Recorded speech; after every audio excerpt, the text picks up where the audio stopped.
ମୁଁ ଜିତେନ୍ଦ୍ର ରଥ ଜିତୁ ward number 30 ଶହୀଦନଗରରୁ corporator ପ୍ରାର୍ଥୀ ଭାବରେ ବିଜେପି ଦଳ ପକ୍ଷରୁ ପ୍ରତିଦ୍ୱନ୍ଦିତା କରୁଛି। ମୁଁ କହିବି ମୁଁ ନୁହେଁ ଆମେ ବଢ଼ିବା,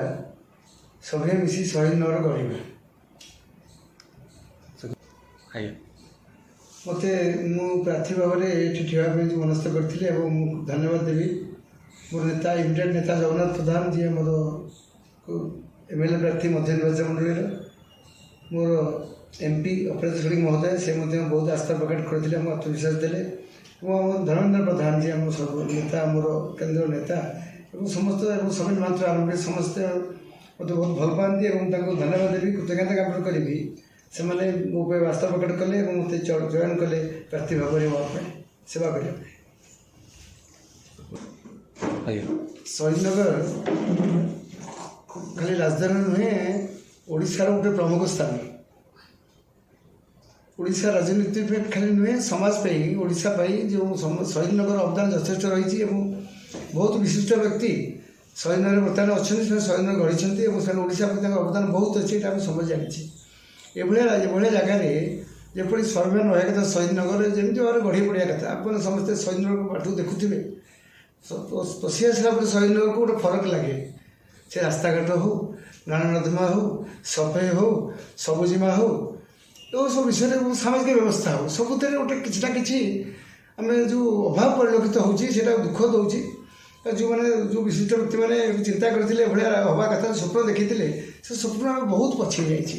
ଏଇଟା ବହୁତ କଷ୍ଟ ଦେଲା। ମୁଁ ଚିନ୍ତା କଲି ମୋ ସାମର୍ଥ୍ୟ ଭିତରେ, ମୋ ଲେଭେଲ ଭିତରେ ମୁଁ ଚେଷ୍ଟା କରିବି ମୋ ଅଞ୍ଚଳକୁ, ଯେଉଁ ଅଞ୍ଚଳ ମାଟି ପାଣି ପବନ ଖାଇକି ମୁଁ ବଢ଼ିଛି ଏବଂ ଯେଉଁ ଅଞ୍ଚଳ ପାଇଁ ମୁଁ ସର୍ବଦା ଋଣୀ, ଯେଉଁ ଅଞ୍ଚଳ ପାଖରେ, ସେ ଅଞ୍ଚଳ କିପରି ଭାବରେ ମୋର ଋଣ ପରିଶୋଧ କରିବି, ସେ ଅଞ୍ଚଳକୁ ମୋ କିପରି ଗୋଟେ ଯେମିତି ତା ରହିବା କଥା, ଯେଉଁ ଯୋଗ୍ୟତା ରହିବା କଥା, ଯେଉଁ ଖ୍ୟାତି ରହିବା କଥା ଅଞ୍ଚଳର, ସେ ଅଞ୍ଚଳ ଖ୍ୟାତିକୁ ପୁଣି ଫେରାଇ ଆଣିବି, ସେଇ ଚିନ୍ତା ମୋର ସବୁବେଳେ ଥିଲା ଏବଂ ସେଇଥିପାଇଁ ମୁଁ ଚିନ୍ତା କରିଛି ପ୍ରାର୍ଥୀ ହେଇକରି ଲୋକମାନେ ଯଦି ସୁଯୋଗ ଦିଅନ୍ତି ଏ ପରିସ୍ଥିତିରେ ମୁଁ ଯାଇକି ଯେପରି ଭାବରେ ମୁଁ ନିଜ ଲେଭେଲରେ ଯେତିକି କରୁଛି, କ୍ଷମତା ପାଇଲା ପରେ କିମ୍ବା କୌଣସି ଗୋଟେ ସାମର୍ଥ୍ୟ ପାଇଲା ପରେ ମୁଁ ତାକୁ ଆହୁରି ଆଗକୁ ନେବି, ବ୍ୟାପକ କରିବି, ଏ ଆଶା ମୋର ସବୁବେଳେ ଅଛି ଏବଂ ବିଶ୍ୱାସ ବି ଅଛି। ମୋ ଅଞ୍ଚଳର ପ୍ରଥମେ ଅଞ୍ଚଳ ସର୍ବାଙ୍ଗୀନ ଉନ୍ନତି କଥା କହିଲେ ଆମେ ପ୍ରଥମେ ମନକୁ ଆସୁଛି ଆମ ଅଞ୍ଚଳ ରାସ୍ତାଘାଟ, ଭିତ୍ତିଭୂମିର ବିକାଶ। ପ୍ରଥମ ପରିଚୟ ଭିତ୍ତିଭୂମିର ବିକାଶ ରହିବ, କାରଣ ଭିତ୍ତିଭୂମି ଯେଉଁ ରହିବା କଥା, ଏ ଅଞ୍ଚଳ ସବୁବେଳେ ଗୋଟେ କିଛି ଲୋକଙ୍କ ପାଇଁ ଗଢ଼ା ହେଇଥିଲା, କିନ୍ତୁ ଏବେ ଅଞ୍ଚଳର ଲୋକ ସଂଖ୍ୟା ଏତେ ବଢ଼ିଯାଇଛି, ସେ ଅନୁସାରେ ଭିତ୍ତିଭୂମିର ବିକାଶ ହେଇପାରିଛି। ତେଣୁ ଭିତ୍ତିଭୂମିର ବିକାଶ, ରାସ୍ତାଘାଟ ହେଉ, ପାଣି ହେଉ, ନାଳ ନର୍ଦ୍ଦମା ହେଉ, ପିଲାଙ୍କ ପାଇଁ ଖେଳ ପଡ଼ିଆ ହେଉ, ଲୋକମାନଙ୍କ ପାଇଁ ବସ୍ତି ବାସିନ୍ଦା ହେଉ, ଲୋକମାନଙ୍କ ପାଇଁ ଡାକ୍ତରଖାନା ହେଉ, ପିଲାମାନଙ୍କ ପାଇଁ ଖେଳିବା ପାଇଁ ପାର୍କଟିଏ ହେଉ, ଯାହା ବି ହେଉ, ସବୁଥିରେ ଆମେ କିଛି ନା କିଛି ବହୁତ ଅଭାବ ପରିଲକ୍ଷିତ କରୁଛୁ ଲୋକମାନେ। ମୋର ଇଚ୍ଛା ମୋ ସାମର୍ଥ୍ୟ ଭିତରେ ଯେଉଁ ଲୋକମାନଙ୍କ ଯାହା କରିବା, ଯାହା ଚାହୁଁଛନ୍ତି, ଯାହାକି ନିହାତି ଦରକାର,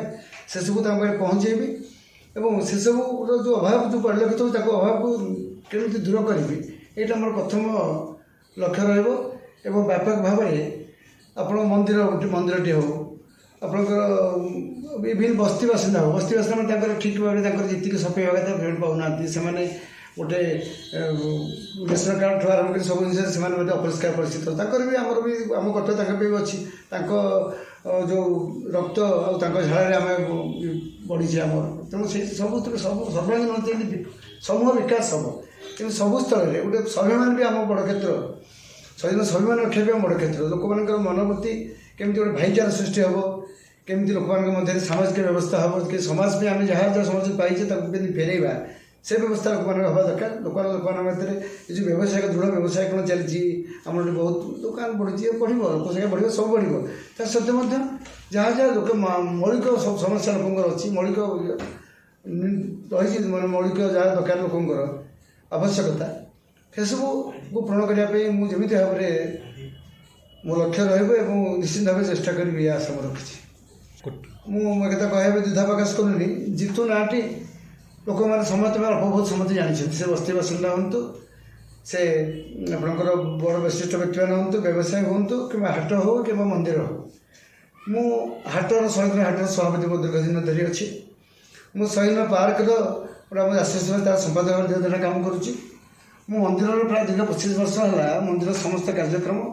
ବହୁତ କାର୍ଯ୍ୟକ୍ରମ ହାତକୁ ନିଆଯାଇଛି, ଯେଉଁଟାକି ଲୋକ ଅନ୍ତର୍ବାସୀ ମୋତେ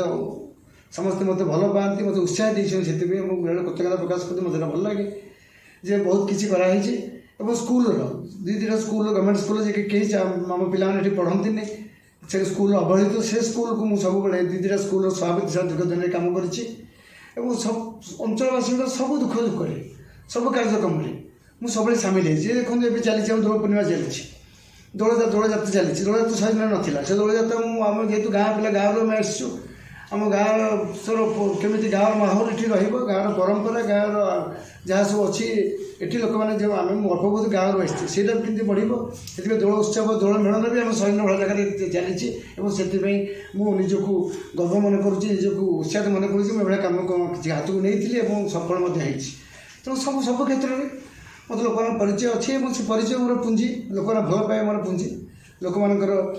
जी अच्छी मो प्रति स्नेह से मो पुंजी मो मनोबल और धर्मबल मोर पुंजी या पुंजी को लेकिन निश्चित भाव आगे चलू लोक सेवार निजक आहरी नियोजित करी निवेदन रमस्ते आम मान पाखे आम आग शहीद व्यवस्था आम मुझे समस्त हाथ जोड़ी अनुरोध करी समस्त मो ये अच्छा मोर भाई भाई मैंने शहीद गुरुजन मैंने अच्छा भाई भाई मैंने अच्छा बस्तीवासी मैंने अच्छा समस्त अच्छा समस्त भी जानते आम शहीद माटीर मूल्य के शहीद सम्मान रखा सम्मान मूल्य के समस्ते जाने शहीद भल थी आम भल अच्छे आम कर्तव्य हूँ माटीर सम्मान रक्षा करवा तेणु ये जो परंपरा आसी भोट एक पर्व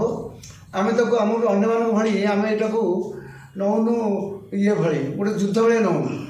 कि जोटा कि युद्ध सब कुछ संभव जमी सबकि संभव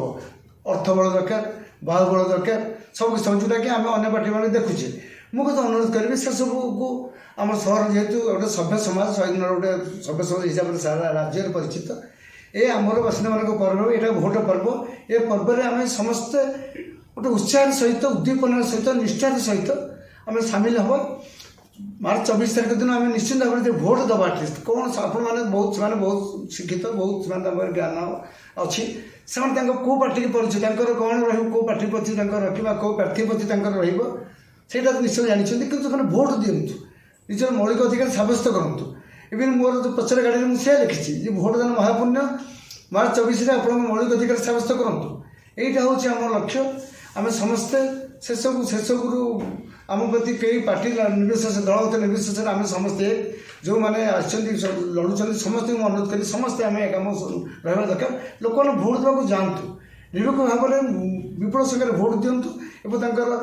जो चॉइस प्रार्थी बाछंतु जहाँद्वारा कि आम भविष्य में शहीद रूपे आमको सेवा करने आहुरी सुजोग मिल शहीद जो सम्मान ये जो स्वाभिमान ये निश्चित बजाय रहा समस्त लक्ष्य।